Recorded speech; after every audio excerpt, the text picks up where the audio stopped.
Are you ready for the future? ఎందుకంటే మనం ఎప్పుడెప్పుడో అనుకుంటున్న ఫ్యూచర్ ఆల్రెడీ మన ముందు నిలబడి ఉంది. ఎస్, మీరు వింటున్నది నిజమే. ప్రపంచాన్ని 12 టెక్నాలజీ ట్రెండ్స్ చాలా సైలెంట్గా మార్చేస్తున్నాయి. మన దృష్టి వాటి మీద పడకుండానే ఆల్రెడీ అవి మన జీవితాన్ని రీడిజైన్ చేస్తున్నాయి.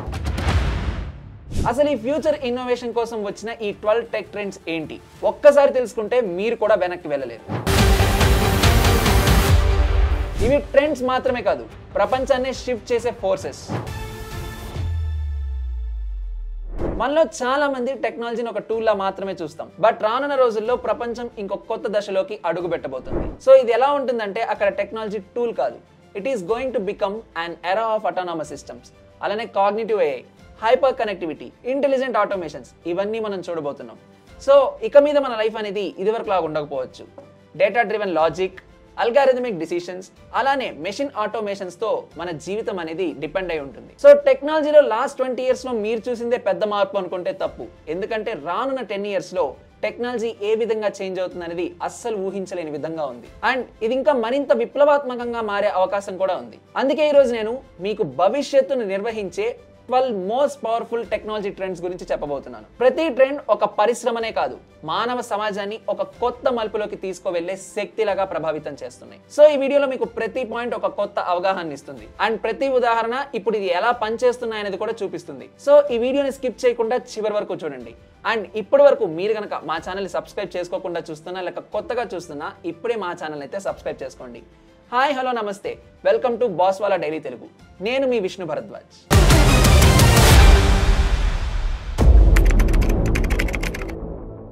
సో నేను మీకు ఇందాక చెప్పాను, నేను ఫ్యూచర్ని ఇంపాక్ట్ చేసే 12 మోస్ట్ పవర్ఫుల్ టెక్నాలజీ ట్రెండ్స్ చెప్తాను అని.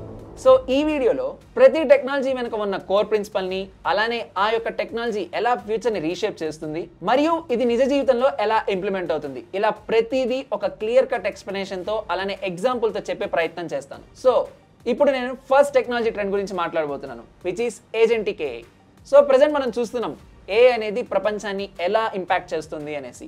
ఆల్మోస్ట్ ఎవ్రీ ఫీల్డ్ లో మనం ఏ అయితే చూస్తున్నాం. బట్ ఏజెంటిక్ ఏ అనేది నార్మల్ ఏ లాగా కాదు. బేసిక్ గా ఆర్టిఫిషియల్ ఇంటెలిజెన్స్ మనం ఏదన్నా ఒక కమాండ్ ఇచ్చినా లేకపోతే ప్రాంప్ట్ ఇచ్చినా వర్క్ అవుతుంది. బట్ ఏజెంటిక్ ఏ అనేది స్వతహాగా అదంతట అదే ఆలోచించి అది డిసిషన్స్ అయితే తీసుకొని మనకు వర్క్ చేసి పెడుతుంది. అలానే మీ బిజినెస్ ని కావచ్చు లేదా ఆర్గనైజేషన్ ని కావచ్చు, ఇది ఒక ఆటో పైలటెడ్ మోడ్ లో తీసుకెళ్తుంది.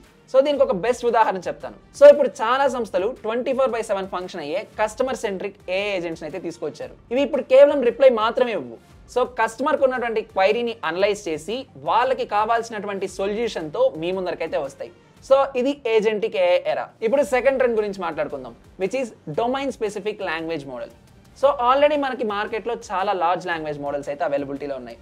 సో బేసిక్గా చెప్పాలంటే GPT is one of the best examples. But బేసిక్గా ఇలాంటి జనరల్ మోడల్స్ కాకుండా ఫినాన్స్, ఫార్మా, అలానే ప్రతి రంగం కోసం స్పెషల్గా ట్రైన్ అయ్యే ఎల్ఎల్ఎంస్ అయితే ఆల్రెడీ మార్కెట్లోకి వచ్చేసాయి. సో దీనికి ఉదాహరణ చెప్పాలంటే బ్యాంక్స్ ఆల్రెడీ డిఎస్ఎల్ఎంస్ యూస్ చేస్తున్నాయి.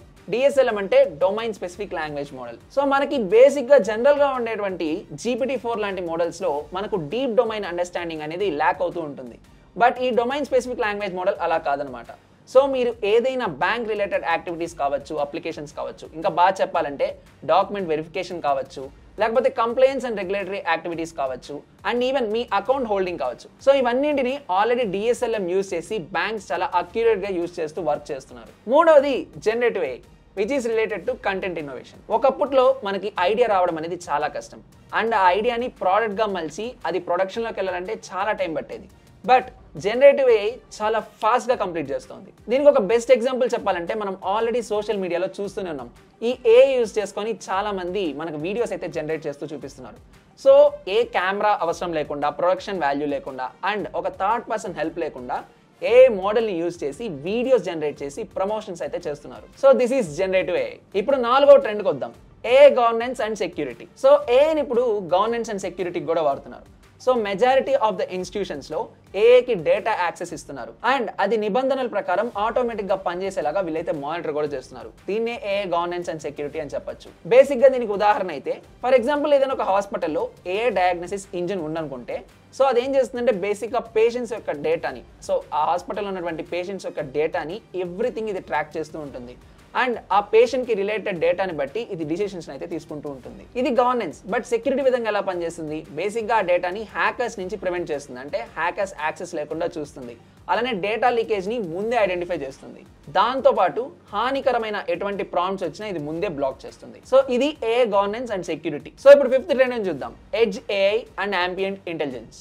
సో ఏఐ ఇక మీద సర్వర్స్ లో మాత్రమే కాదు, మనం వాడుతున్నటువంటి పరికరాల్లో కూడా పనిచేస్తుంది. అండ్ వితౌట్ ఇంటర్నెట్ హెల్ప్ లేకుండా ఏ ఎలా డిసిషన్ తీసుకుంటుందో ఇప్పుడు మీకు ఒక ఉదాహరణతో చెప్తాను చూడండి. సో బేసిక్ గా చెప్పాలంటే ఫ్యాక్టరీస్ లో వర్క్ అవుతున్నటువంటి కొన్ని మిషన్స్ ఉంటాయి. బేసిక్ గా ఫ్యాక్టరీ ఫ్లోర్స్ లో కొన్ని కెమెరాస్ ఉంటాయి. సో ఇది బాగా అర్థమయ్యేలా చెప్పాలంటే ముందుగా మీకు ఫ్యాక్టరీస్ గురించి తెలియాలి. సో ఫ్యాక్టరీస్ లో మనకు చాలా మిషన్స్ అయితే ఉంటాయి. సో ఈ ఫ్యాక్టరీస్ లో ఏం చేస్తూ ఉంటారంటే ఎడ్జ్ ఏఐ కెమెరాస్ యూజ్ చేస్తూ ఉంటారు. బేసిక్ గా ఈ కెమెరాస్ అనేవి ఏ మిషన్స్ అయితే ఆటోమేటిక్ గా హీట్ అవుతున్నాయో తెలుసుకొని ఇవే వాటిని షట్ డౌన్ చేసేస్తాయి. సో దీని వల్ల ఫ్యాక్టరీస్ లో చాలా డౌన్ టైం అనేది సేవ్ అవుతుంది. సో ఇప్పుడు సిక్స్త్ ట్రెండ్ కి వచ్చేసరికి స్పేషియల్ కంప్యూటింగ్. సో ఇది ఆల్మోస్ట్ అందరికీ తెలిసే ఉంటుంది, which is related to augmented reality and virtual reality. So basic గా మనమైతే ఒక డిజిటల్ ప్రపంచంలో బతుకుతున్నాం.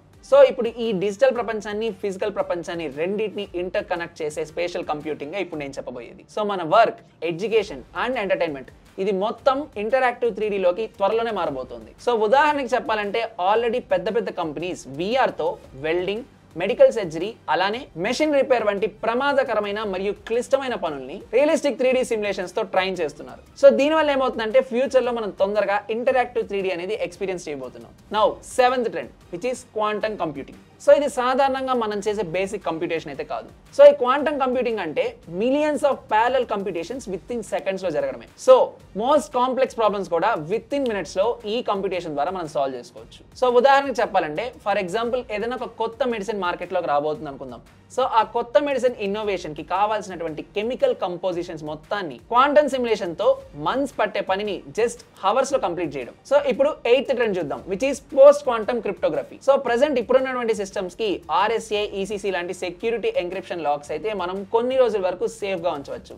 బట్ రానున్న రోజుల్లో ఇందాక మనం మాట్లాడుకుంటున్నట్టు క్వాంటమ్ కంప్యూటింగ్ అయితే రానుంది. సో వన్స్ ఈ క్వాంటమ్ కంప్యూటింగ్ కనుక మార్కెట్ లోకి వచ్చినట్లయితే ఈ లాక్స్ కి ఏమాత్రం సెక్యూరిటీ ఉండదు. అంటే బేసిక్ గా అవి తొందరగా డీక్రిప్ట్ చేసే ఛాన్స్ ఉంటుంది. సో ఇది గనక వచ్చినట్లయితే మన బ్యాంక్ డేటా కావచ్చు, గవర్నమెంట్ సెక్యూరిటీస్ కావచ్చు అండ్ మన పాస్వర్డ్స్ కావచ్చు, ఇవన్నీ కొంచెం డేంజర్ లో పడతాయి. సో దీనికోసమనే పోస్ట్ క్వాంటమ్ క్రిప్టోగ్రఫీ అనే టెక్నాలజీతో కొత్త లాక్స్ అయితే డిజైన్ చేస్తున్నారు. సో క్వాంటమ్ కంప్యూటింగ్ మార్కెట్ లో అవైలబిలిటీలోకి వచ్చినప్పటికీ అవి ఆ లాక్స్ ని డీకోడ్ చేయకుండా ఉండడం కోసం ఈ టెక్నాలజీ అయితే కొత్త లాక్స్ ని డిజైన్ చేస్తున్నారు. సో ఇప్పుడైతే 9th ట్రెండ్ కి వద్దాం, న్యూరోమార్ఫిక్ అండ్ ఎనర్జీ ఎఫిషియెంట్ కంప్యూటింగ్. సాధారణంగా మనం యూజ్ చేసే కంప్యూటర్స్ చాలా పవర్ కన్సంప్షన్ అయితే యూజ్ చేస్తాయి. బట్ ఫర్దర్ గా న్యూరోమార్ఫిక్ టెక్నాలజీతో కొత్తగా న్యూరోమార్ఫిక్ చిప్స్ అయితే మార్కెట్ లోకి వస్తున్నాయి. సో దీనివల్ల పవర్ కన్సంప్షన్ తగ్గుతుంది, అలానే మన వర్క్ కూడా చాలా ఫాస్టర్ గా అయిపోతుంది. సో బేసిక్ గా మీకు అర్థమయ్యేలాగా normal CCTV camera example use చేస్తాను. సో నార్మల్ CCTV కెమెరా మనం సెక్యూరిటీ పర్పస్ యూజ్ చేస్తూ ఉంటాం. బట్ ఇక్కడ ఏమవుతుందంటే ఈ డేటా అంతా క్లౌడ్ కి స్టోరేజ్ లాగా వెళ్తుంది అండ్ క్లౌడ్ దాన్ని ప్రాసెస్ చేస్తూ ఉంటుంది. దాన్ని బట్టే డెసిషన్స్ అనేవి ఉంటాయి. సో ఇక్కడ టైం ప్లస్ పవర్ కన్సంప్షన్ రెండూ ఎక్కువే. బట్ ఫర్దర్ గా న్యూరోమార్ఫిక్ చిప్స్ తో మనకి CCTV కెమెరాస్ అయితే రాబోతున్నాయి. సో దీనివల్ల ఏమవుతుందంటే ఆటోమేటిక్ గా ఆబ్జెక్ట్ ఐడెంటిఫికేషన్ అయితే ఉంటుంది. సో క్లౌడ్ సపోర్ట్ లేకుండానే ఎటువంటి ఆబ్జెక్ట్ అయినా అది ఈజీగా ఐడెంటిఫై చేస్తుంది. అంటే బేసిక్ గా అది మనిషా లేకపోతే యానిమలా ఏదైనా కూడా చాలా ఫాస్ట్ గా అయితే ఐడెంటిఫై చేసి పవర్ కన్సంప్షన్ మనకి చాలా తగ్గిస్తుంది. సో ఇప్పుడు 10th ట్రెండ్ గురించి మాట్లాడబోతున్నాను, polyfunctional robots and high level automation. So basic గా రోబోట్స్ అనేవి సింగిల్ టాస్క్ చేయడం కోసం అయితే ఎవరు క్రియేట్ చేయరు. ఇది వర్సటైల్ మల్టీ టాస్కింగ్ గా పనిచేయడం కోసమే రోబోట్లు అయితే డిజైన్ చేస్తున్నారు.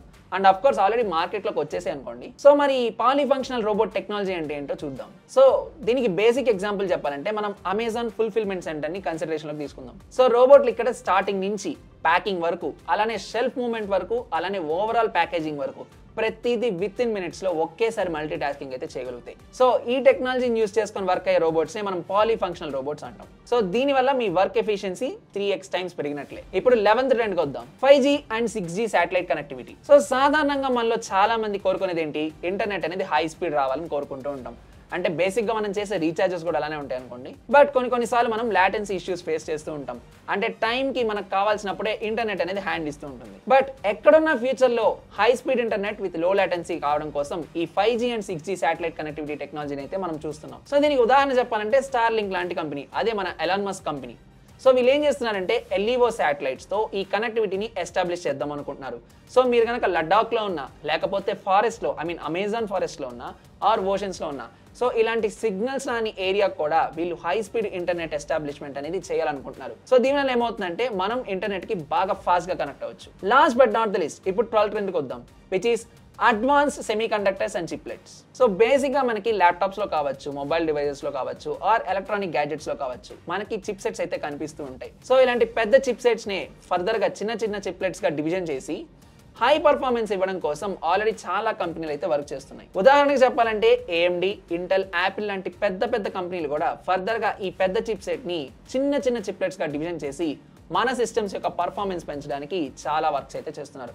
ఎందుకంటే రానున్న రోజుల్లో టెక్నాలజీ యూజ్ అనేది పెరగబోతుంది. సో కంప్లీట్లీ AI డ్రివెన్ ఉంటుంది. సో దీనికోసం చిప్లెట్స్ కూడా ఫాస్ట్గా ఉండడం కోసం వీళ్ళు కొత్త టెక్నాలజీని అయితే తీసుకొస్తున్నారు. సో అదండి వీడియో. ఇన్ఫర్మేషన్ నచ్చినట్లయితే ఒక లైక్ చేయండి, షేర్ చేయండి, అలానే మా ఛానల్ని అయితే సబ్స్క్రైబ్ చేసుకోండి. Bosswala, be the boss.